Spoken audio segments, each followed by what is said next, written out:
नमस्कार दोस्तों, मैं सुनील कुशवाहा। क्या आपको मालूम है कि हम अपने मोबाइल को एक दिन में on an average 2600 bar touch करते हैं। जी हाँ दोस्तों, एक रिसर्च के अकॉर्डिंग हम एक दिन में अपने मोबाइल को 2600 बार से भी ज़्यादा टच करते हैं।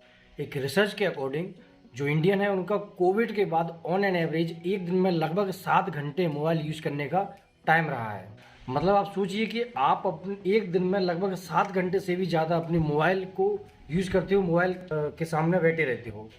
अब आप सोचिए इसका अपनी लाइफ पर कितना नेगेटिव इफेक्ट पड़ सकता है। दोस्तों, आज मैं आपको पूरा बताऊंगा कि आप कैसे इस चीज़ से बच सकते हो और कैसे ये चीज़ आपके लिए हार्मफुल है। अब इस चीज़ का असर केवल आपकी पढ़ाई या फिर आपका बिजनेस या आपकी हॉबीज़ या आपकी डेली लाइफ के अलावा आपके दिमाग पर भी पड़ता है। आप मेंटली इस चीज़ से कमज़ोर होते हो। कुछ लोग से आप उनका अगर मोबाइल ले लोगे तो वो इरिटेट हो जाते हैं, वो परेशान हो जाते हैं और उदास हो जाते हैं, कुछ तो लड़ने के लिए तैयार भी हो जाते हैं। इसमें कोई डाउट नहीं है कि ये चीज़ एक एडिक्शन बन चुकी है, एक नशा बन चुकी है। बहुत कम लोग हैं जो इस टॉपिक पर बात करते हैं। तो आइए दोस्तों, आज जानते हैं हम कि इस चीज़ का साइंटिफिक रीज़न क्या है, ये आपके दिमाग पर कितना नेगेटिव इम्पैक्ट डालती है और सबसे इम्पोर्टेंट है इसका सॉल्यूशन क्या है। दोस्तों, क्या आपको मालूम है कि सोशल मीडिया का जो एडिक्शन है एक सिगरेट, ड्रग्स, चिलम, कोकेन और जुआ इन जैसे नशे के बराबर है। आपको सुनकर आश्चर्यचकित लग रहा होगा, लेकिन यदि वैज्ञानिक ढंग से देखा जाए तो कोकेन का नशा और सोशल मीडिया का नशा दोनों ही की ही प्रोसेस एक जैसी ही है। हमारी जो बॉडी है वो किसी भी नशे को लेकर एक पैटर्न फॉलो करती है जिसे डोपामिन पैटर्न कहा जाता है। अब इस पैटर्न को समझने के लिए हमें सबसे पहले समझना होगा कि ये डोपामिन क्या होता है, ये कैसे काम करता है और क्या इसके एडवांटेज और क्या इसके डिसएडवांटेज होते हैं। डोपामिन एक न्यूरो ट्रांसमीटर है जो हमारे ब्रेन में बनता है। ये इसका केमिकल फार्मूला है। एक बेंजीन रिंग पर 2 हाइड्रोक्सिल और एक एमिनो ग्रुप लगा होता है। किसी भी न्यूरो ट्रांसमीटर का काम होता है कि हमारे दिमाग से एक जगह से मैसेज दूसरी जगह तक पहुंचाना। फॉर एग्जाम्पल ऑक्सीटोसिन, ये एक लव हार्मोन्स होता है जो कि रिलेशनशिप में बॉन्डिंग के टाइम काम आता है। बहुत टाइम से साइंटिस्ट ये मानते थे कि जो डोपामिन है वो एक प्लेजर, खुशी देने वाला हार्मोन्स है, लेकिन ऐसा नहीं है। खुशी देने वाला हार्मोन्स है वो एंडोर्फिन है। एंडोर्फिन हार्मोन्स हमारे शरीर में खुशी देता है। तो डोपामिन का क्या काम होता है? डोपामिन का काम एक्चुअल में मोटिवेशन और रिवॉर्ड से है। जब हमारे दिमाग में कोई चीज़ क्लिक करती है कि हमें कुछ रिवॉर्ड्स मिलने वाला है, कुछ हमें इनाम मिलने वाली है या कुछ मोटिवेशन मिल रहा है, तो उस समय हमारे शरीर में डोपामिन रिलीज होता है और हमको वो एहसास दिलाता है कि हमें कुछ रिवॉर्ड मिलने वाला है। अब इस चीज़ को मैं आपको एग्जाम्पल के साथ समझाना चाहूँगा। फॉर एग्जाम्पल, जैसे जब आप छोटे थे तो आपके पेरेंट्स मार्केट से आते थे, आपको पता नहीं है कब आने वाले हैं, तो आप सब कोई दिक्कत नहीं है, रिलैक्स बैठे हो। लेकिन जैसे ही फ़ोन बजा, आपको मालूम चला कि आपके पेरेंट्स आने वाले हैं, तो आपके अंदर जो डोपामिन है वो रिलीज होने लगता है। मतलब आपको एक खुशी होने लगती है कि मेरे पापा आएंगे, मेरे लिए केले लेके। मतलब आपको अभी रिवॉर्ड मिला नहीं है, आपको केला मिला नहीं है, लेकिन आपके अंदर खुशी जागने लगी है। ये काम होता है डोपामिन का। और डोपामिन ही वो, इसको आप ऐसे समझिए कि अभी आपको केला मिला नहीं है, मतलब आपको इनाम मिला नहीं, रिवॉर्ड आपको मिला नहीं है, फिर भी आपको खुशी महसूस हो रही है कि मैं केला खाऊंगा तो मुझे मज़ा आएगा। तो वो जो खुशी है, किसी रिवॉर्ड को पाने से पहले की जो खुशी है, वही होता है डोपामिन का काम। और यही होता है ड्रग्स, नशा, जुआ, फेसबुक, ट्विटर, यूट्यूब। जब आप वीडियो देख रहे हो तो ये भी एक डोपामिन का ही काम है। डोपामिन का एक लेवल अच्छा रहता है, लेकिन उस लेवल से ज़्यादा डोपामिन रिलीज होना शरीर से वो आपके स्वास्थ्य के लिए हानिकारक होता है। प्रॉब्लम्स जब आती हैं, जब आपको कोई रिवॉर्ड मिल जाता है तो आपको डोपामिन लेवल नीचे चला जाता है। जैसे आपको केला मिल गया तो आपको डोपामिन लेवल नीचे चला गया। लेकिन जब आपको कोई रिवॉर्ड बार बार मिलता रहता है तो फिर ये डोपामिन जो है वो फिर पीक ऊपर नहीं आता, फिर वो नीचे चला जाता है। तो डोपामिन का बढ़ना, बहुत कम होना या बहुत ज़्यादा होना भी नुकसानदायक होता है। फॉर एग्जाम्पल मैं आपको दूंगी, आपके पापा आपके लिए डेली केला लेके आ रहे हैं। एक दिन लेके आए, पहले दिन तो आपको बहुत ज़्यादा खुशी होगी, फिर लेके आए डेली आपको 1 महीने से केला लेके आ रहे हैं, तो फिर आपको उसकी खुशी नहीं होगी, क्योंकि फिर जो आपका डोपामिन है वो इंक्रीज नहीं होगा, वो लेवल उसका लेवल डाउन रहेगा। फिर आपको केले की कुछ और अगर आपके पापा लेके आते हैं तब वो डोपामिन लेवल बढ़ेगा। फॉर एग्जाम्पल, केला लेके आ रहा है, साथ में आपके लिए जूस भी लेके आ रहे हैं, तो फिर आपको जूस के लिए आपको जो डोपामिन लेवल वो बढ़ेगा। और यही कंडीशन होती है किसी भी गवर्नमेंट नौकरी या कोई पॉलिटिशियन है। जो आप एग्जाम्पल ले लीजिए, हमारे प्रेसिडेंट जो है, हमारे राष्ट्रपति जी हैं। यदि आप उनसे पूछोगे कि आपको जब आप राष्ट्रपति बने तो आपको कितनी खुशी हुई, तो उनको वो बोलेंगे कि मुझे बहुत ज़्यादा खुशी हुई। लेकिन वो खुशी 4, 5, 10, 15, 1 आध महीने 2 महीने रहेगी। उसके बाद में अब वो नॉर्मल फील कर रहे होंगे।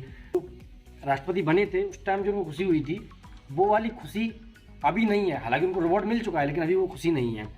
तो उनको फिर अगर उनको वही खुशी दोबारा चाहिए तो फिर उनको फिर से वही डोपामिन लेवल को पीक करना होगा, मतलब कुछ और उनको गेन करना होगा। कंडीशन होती है एडिक्शन करने वालों को, नशा करने वालों को। जब कोई स्मैक लेता है तो हल्के से में पहली बार में उसको थोड़ी सी लेने के बाद में उसको नशा हो जाता है, अरे वाह मज़ा आ गया, आज आसमान नीचे और मैं ऊपर, ऐसा कंडीशन बन जाती है।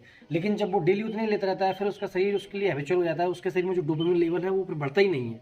फिर उसको डोज उस जो लेता था उससे कुछ ज़्यादा लेना पड़ेगा, तब जाके उसके शरीर में डोपामिन रिलीज होगा। और यही कंडीशन होती है जो ड्रग्स और नशा करने वाले हैं, उनकी नशे की आदत बढ़ती चली जाती है, क्योंकि उनको डेली रिवॉर्ड मिल जाता है। उन्होंने इतना ले लिया, उनको डेली उतना रिवॉर्ड मिल रहा है, तो फिर उनको खुशी नहीं होगी, क्योंकि डोपामिन लेवल बढ़ ही नहीं पाएगा। तो उसको बढ़ाने के लिए फिर और ज़्यादा ड्रग्स लेते हैं और नशे में शुरू हो जाते हैं। सेम टू सेम हमारा दिमाग यही प्रोसेस फॉलो करता है सोशल मीडिया के लिए।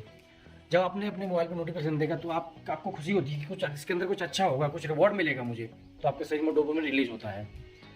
इसके अलावा आपने यदि फेसबुक इंस्टाग्राम पर अपना कोई फोटो अपलोड किया तो आपका दिमाग कहता है कि आपके 50 लाइक आने चाहिए। तो आपके जब 50 लाइक आते हैं तो फिर आपको डोपामिन रिलीज होता है आपके शरीर से और आपको खुशी महसूस होती है। लेकिन जब आप डेली वही फोटो डालोगे तो और फोटो डालोगे, आपके डेली के डेली आपको 50 के 50 लाइक मिल रहे हैं, तो फिर आपको उतनी खुशी नहीं होगी। फिर आप सोचोगे कि मुझे 100 लाइक मिल जाए, तो फिर आपके वही जो खुशी 50 लाइक पर होती थी, वही खुशी आपके अंदर 100 लाइक पर जाकर होगी। मतलब आपके अंदर जो डोपामिन लेवल है वो उसको बढ़ाने के लिए फिर आपको और ज़्यादा लाइक चाहिए, आपको उसको और किक करना पड़ेगा और आपको पीक पर ले जाना पड़ेगा। अभी मैंने आपको इतने सारे एग्जांपल दिए, फिर आप सोचोगे कि हमारा दिमाग प्रत्येक काम के लिए इतना एडिक्टिव क्यों नहीं होता।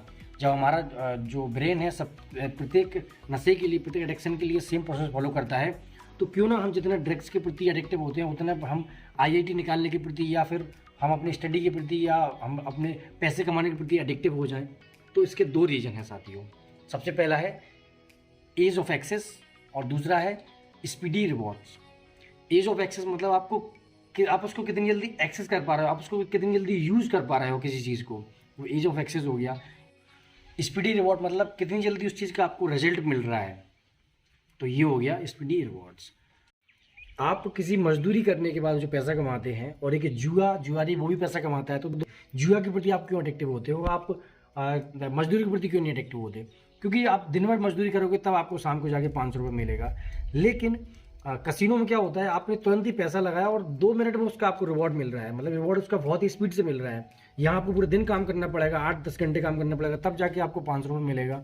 और यहाँ आपको 2 मिनट में ही आपको रिवॉर्ड मिल रहा है, भले ही आपका नेगेटिव जा रहा हो, लेकिन आपको कुछ टाइम के लिए रिवॉर्ड तो मिल रहा है। तो स्पीडी रिवॉर्ड बहुत ज़्यादा जुए में सेम टू सेम, जहाँ पर भी एज ऑफ एक्सेस और स्पीडी रिवॉर्ड दोनों ही बहुत जल्दी होंगे, वहाँ आपका दिमाग एडिक्टिव होता है।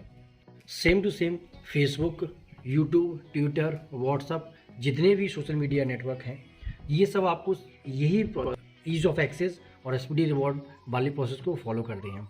इनके पास एक से एक साइंटिस्ट बैठे होते हैं, एक से रिसर्चर बैठे होते हैं, रिसर्च करते रहते हैं कि किसी के दिमाग के साथ कैसे खेला जाए, कैसे उसको स्पीडी रिवॉर्ड देकर उसको अपने जो प्लेटफॉर्म है फेसबुक या जो भी उनका सोशल मीडिया प्लेटफॉर्म है उस पर बनाए रखें। तो स्पीडी रिवॉर्ड और एज ऑफ एक्सेस इन दोनों पर काम करते हमेशा चलता रहता है। आपने एग्जाम्पल के तौर पर कभी देखा होगा, पहले जो फेसबुक थी उसमें जब आप स्क्रॉल करते जाते थे तो स्क्रॉल करते करते कुछ टाइम बाद आपका नीचे एंड हो जाता था, एंड स्क्रीन हो जाती थी, उसके बाद में स्क्रॉल नहीं होता था। लेकिन रिसर्च जब उनकी चलती रही, उनको पता है कि कैसे सोशल मीडिया अपनी फेसबुक पर बना के रखें हमारे जो कस्टमर है उनको, हमारे जो व्यूअर हैं उनको। तो फिर उन्होंने अब जब आप फेसबुक पर करते जाओगे तो आपका एंड स्क्रीन कभी नहीं आएगी, आप चाहो तो दिन भर उसको स्क्रॉल करते रहे, कुछ ना कुछ आता ही रहेगा देखने के लिए। तो यही एज ऑफ एक्सेस का काम। अब आपने देखा होगा कि टिकटॉक इतना भयंकर क्यों चला था बीच में एकदम से, क्या कारण क्या था? क्योंकि टिकटॉक जैसे आपने यूट्यूब है तो उसमें आपको 2-3-4 मिनट की वीडियो देखनी होती है, आप पूरे वीडियो देखोगे तब जाके आपको रिवॉर्ड मिलेगा आखिरी में। लेकिन टिकटॉक पर क्या है, 15 सेकंड के शॉर्ट्स वीडियो थे, आप उसको कराओ 15 सेकंड में आपको रिवॉर्ड मिल रहा था। तो वो चीज़ आपको बहुत एक्सेस करने में बहुत आसान थी, आपको मतलब स्क्रॉल करना होता था, ऐसे स्लिप किया आपको मिल गया, ठीक है, नेक्स्ट वीडियो आ गया, तो एक्सेस बहुत आसान हो गया और आपको 15 सेकंड में आपको रिवॉर्ड मिल गया। तो बहुत ज़्यादा टिकटॉक चला था। अब उसको फॉलो करने के बाद टिकटॉक के बाद में सभी ट्विटर इंस्टाग्राम देख लीजिए आप, इसके अलावा यूट्यूब देख लीजिए, तो ये सब जो सोशल मीडिया प्लेटफॉर्म है ये भी शॉर्ट्स चलाने लगे, शॉर्ट्स वीडियो, क्योंकि इनके रिसर्च करते रहते हैं हमेशा कि कैसे अपने जो व्यूअर है उनको आदी करें इस चीज़ का कि वो हमारे जो प्लेटफॉर्म है फिर सोशल मीडिया प्लेटफॉर्म है इससे जा ना पाए। जैसे आप यूट्यूब मेरा वीडियो देख रहे हो तो ये भी उसी का ये एक भाग है। अब इन सोशल मीडियाओं ने आपको एज ऑफ एक्सेस और स्टडी रिवॉर्ड देने के बाद में आपको एडिक्टेड तो कर लिया है, लेकिन इससे बचा कैसे जाए, क्योंकि बचना भी बहुत ज़रूरी है। तो इसके 2-3 तरीके हैं बचने के, आप बच सकते हो। उससे कोई आपके लिए बहुत बड़ी प्रॉब्लम नहीं है, बस आपको थोड़ा दिमाग से काम करना होगा। कुछ चीज़ें आपको हमेशा ध्यान रखनी होगी। जैसे सबसे पहली चीज़ है कि आप जितने भी आपके सोशल मीडिया जो ऐप हैं, आप उसको रिमूव कर दीजिए। और उनको यदि आपको चलाना भी है तो आप अपने किसी भी ब्राउज़र के में जाकर सर्च करिए। जैसे फेसबुक में चलाना है तो facebook.com सर्च करिए, वहाँ जाके लॉगिन करिए, फिर आप उसको चलाइए। तो आप देखिएगा कि आपका जो एज ऑफ एक्सेस टाइम है वो बहुत बढ़ जाएगा, क्योंकि आप पहले गूगल में जाओगे, उसके बाद फेसबुक सर्च करोगे, उसके बाद लॉगिन करोगे, आईडी पासवर्ड डालोगे, तो आपका एज ऑफ एक्सेस टाइम बढ़ जाएगा। तो फिर आपको जो रिवॉर्ड है वो भी लेट मिलेगा, फिर आप उसको कम यूज करोगे।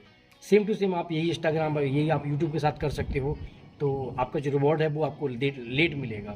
अब यदि आप अपने ऐप को रिमूव भी नहीं करना चाह रहे हो तो अपने जो नोटिफिकेशन है, ऐप के सभी नोटिफिकेशन बंद कर दीजिए। जब आप ऐप खोलो तभी आपको नोटिफिकेशन मिले, तो भी आपको कुछ टाइम बच जाएगा। बाकी जो डोपामिन है वो तो आपके अंदर काम कर ही रहा है, एडिक्शन तो है ही।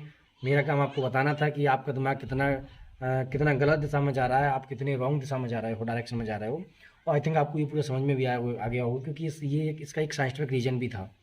तो दोस्तों, वीडियो अच्छा लगा हो तो लाइक करना। ऐसी इन्फॉर्मेटिव वीडियो मैं आपके लिए लाता रहूँगा। बस अपना प्यार मुझे देते रहिए, चैनल को सब्सक्राइब कर दीजिए, वीडियो को लाइक और शेयर कर दीजिए। जय हिंद, जय भारत, ख्याल रखिएगा, टेक केयर।